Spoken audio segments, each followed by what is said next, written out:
some is vicious. So season 1 of the Book of Boba Fett just ended, and I thought it was fine. Nothing crazy, and definitely not on the same level as Mandalorian, but, you know, fine. I think the show had a couple problems, some bigger than others, and I thought I'd write my thoughts down to share with a few of you who care. I haven't done a video like this yet, but there's a first time for everything, so...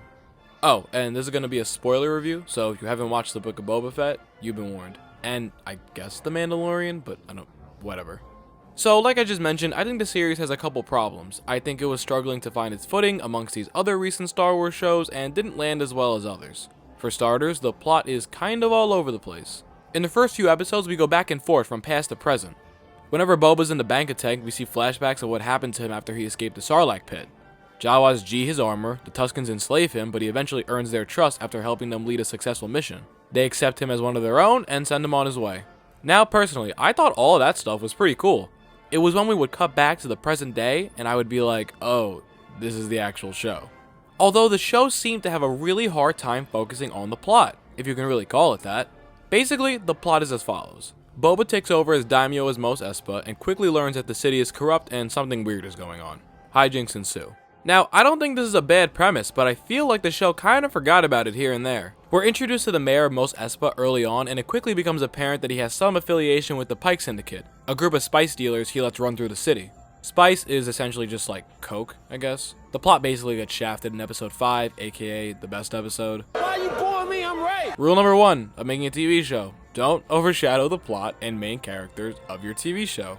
Anyone that watched Mandalorian could have told you that Din was going to show up here, and he's a welcome guest, but he starts what I believe to be the show's biggest problem: the cameos. Star Wars is such a big universe that you can kind of just pull any character out of your ass and plop them in your story and have it make sense. But if you're going to have specific characters join the show that fans are already familiar with, they should service the narrative of that specific show. In Mandalorian Season 2, we get Ashoka, Bo-Katan, Boba, and Luke, and they're all here in service of Din. None of them overstay their welcome or overshadow him. The 2 best episodes of the Book of Boba Fett don't even have Boba in them, and that's really sad. Ahsoka is one of my favorite Star Wars characters, but she is not needed here. Cad Bane is cool as fuck, but did not need to be here, especially just to fucking kill him. Hey yo, what the fuck? And most importantly, I cannot stress this enough, CGI monster face Luke does not need to be here. Get the fuck out of here! Episodes 5 and 6 feel like they were ripped right out of The Mandalorian. They fuck with the tone of the show and take away from the main story and characters. I don't want to sound like I hate this show, cause I don't, like, at all. I would be lying to you if I said that seeing Luke and Ahsoka together didn't make me excited. But I think Book of Boba relied too heavily on the fact that you've seen Mandalorian. I don't think I would have enjoyed a lot of these moments if I hadn't watched Mando. On a positive note, I'm happy to see what direction they decided to take with Grogu. Instead of becoming a Jedi Master who does flips and slices droids with a lightsaber, it seems like he's more on the path to become a Master Force user, if that makes sense. Basically what everyone thought Yoda should have been like in the prequels. Who the fuck are you? I like that he uses the Force to put the Rancor to sleep and not hurt it. Even though I enjoyed all the stuff with Grogu, I truly believe it could have been saved for Mando Season 3. Another positive about the show is the acting. I think all the actors are doing a great job. Ming-Na Wen and Tamara Morrison have great chemistry and bounce off of each other nicely. Pedro Pascal's great as always, and... oh shit, is that Machete? I'm Machete. Hello, little brother. Dude, he's here to fight! In a similar vein to cameos, I think there's something to be said about some of the side characters to this show.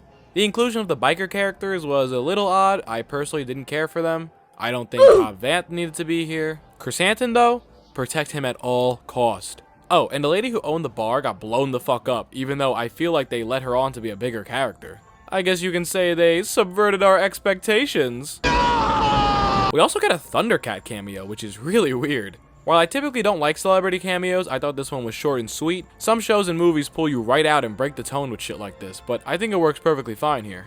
I don't think there are any issues with the dialogue, but ironically, one common critique of this show that I agree with is that Boba talks too much. Stop talking! If you go back to the original trilogy, he has 5 lines. His appearance and demeanor are more intimidating than words can say. I feel like less is more, especially with a character who could say so much with just their body language. If he were to only speak here and there, his words would have a lot more impact. Not saying that this show doesn't have impactful moments. I think seeing Din and Boba fight the Pikes together is fucking great. And if you're a Star Wars fan, I can't see how this wouldn't put a smile on your face. Also, Grogu picking the armor over the lightsaber is truly the perfect direction to take this character, as I said before. Even though I didn't love this show, there were still plenty of moments and concepts presented that I really enjoyed, and I'm looking forward to them being expanded upon in other shows and possibly a season 2. Even when I don't love Star Wars, I can always find something cool about it. I would give Book of Boba Fett Season 1 a 6 out of 10, and here's how I would rank the episodes. Here's to a hopeful future for my favorite bounty hunter. Like a bantha.